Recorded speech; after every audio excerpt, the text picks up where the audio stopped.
Hello everyone, it's Dr. Thomas Lancaster here from Birmingham City University, and I want to highlight for you some of the interesting discussions and resources that are taking place on the Higher Education Academy's STEM blog. And you can find that at blogs.heacademy.ac.uk/STEM. I've been one of a number of guest bloggers putting up resources which I find useful and interesting on this blog. So for instance, if you were to go to blogs.heacademy.ac.uk/STEM now, you'll find a post about contract cheating, which is one of my particular interesting research areas, and the challenges that academics are facing when trying to stop students from outsourcing work. My other recent posts include such items as looking at external examining, busy period of the year for external examiners and universities trying to find new external examiners. Ways of assessing diagrams within examinations in computing and other disciplines around STEM. It's quite a challenge. The final year project agenda.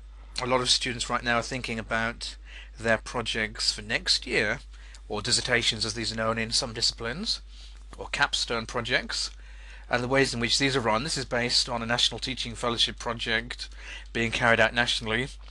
And I think perhaps the most interesting post is looking back at the first STEM conference, which took place in April 2012, and many of the issues are highlighted there, and I've selected 5 of them which I think are worthy of further discussion, the ones that particularly sprung out to me as being interesting.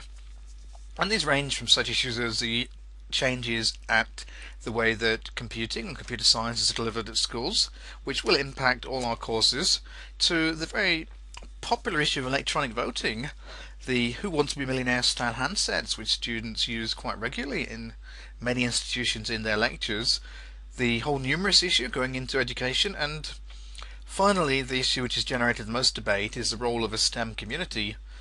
What do we mean by STEM, and do all academics within our discipline understand all the other disciplines?